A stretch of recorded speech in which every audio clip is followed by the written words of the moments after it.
Welcome! This video is designed to assist you in using iMovie to edit your video artifacts for EdTPA. When editing video, it is best to transfer your raw footage to the computer before editing.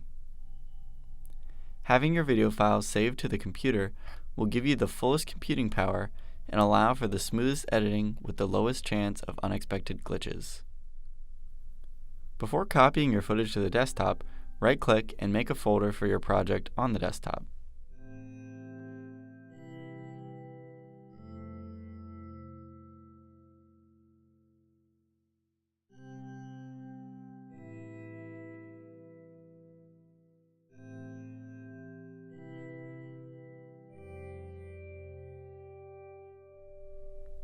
Click the magnifying glass in the upper right-hand side of the screen and search for iMovie. Click to open the program.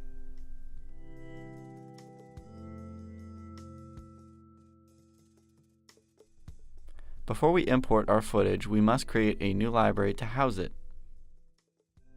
Navigate to the File menu and select Open Library. Click New. Navigate to the file you created on your desktop and click Save. Now it is time to import your footage to iMovie. Click the Import Media button.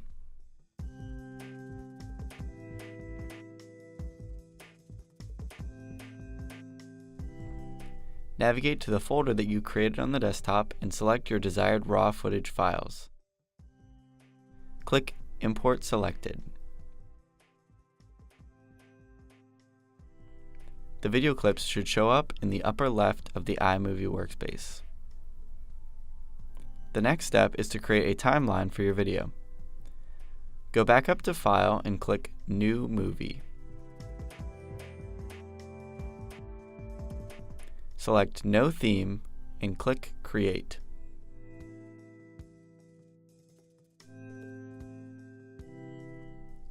Name your movie something you will remember and click OK. Your blank timeline will appear at the bottom of your iMovie project workspace. In order to move your footage to your timeline, click and drag to create a box around your clip.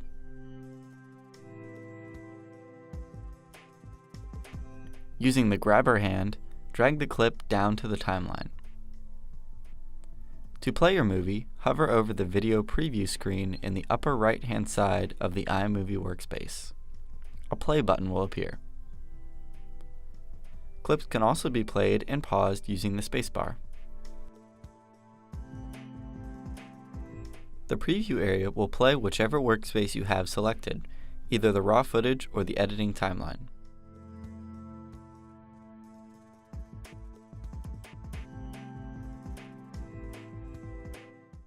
Let the video in your timeline play until you get to the place where you want your clip to start. Pause your video at that point.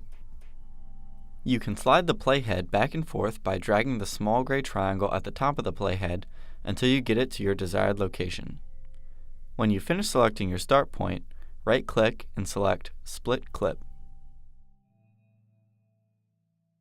Select the footage before the cut, right-click, and delete the footage from the timeline. Let the video play or move the playhead again until you find the place where you want your movie to end.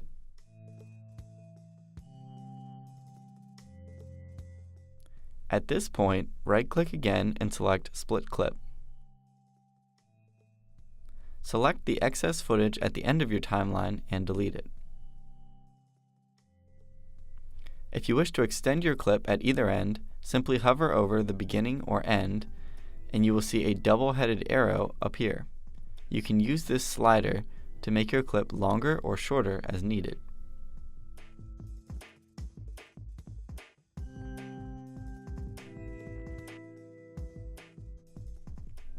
Once your clip is ready, play it through once more to make sure that everything is as you intend.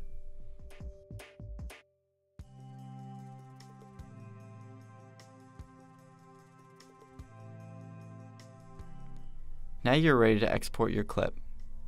Click the Share button in the upper left. To help ensure that your final export meets the 100 megabyte target, select the Email option. An estimated file size will appear. If the video is too large, make sure that Small is selected under the Size option. Then click Share. In the upper right-hand side of your iMovie workspace, you will see a blue circle appear to indicate that your video is exporting.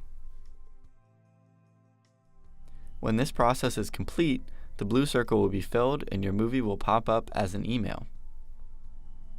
Click the movie and drag it to your folder on your desktop. Your movie is now ready to submit. Even if you submit your video now, it is a good idea to copy your video file to your USB flash drive. If you do not have an external hard drive, you can also use OSU's box storage. Thank you for watching this video. We hope that it has been helpful in the process of creating your video artifacts for EdTPA.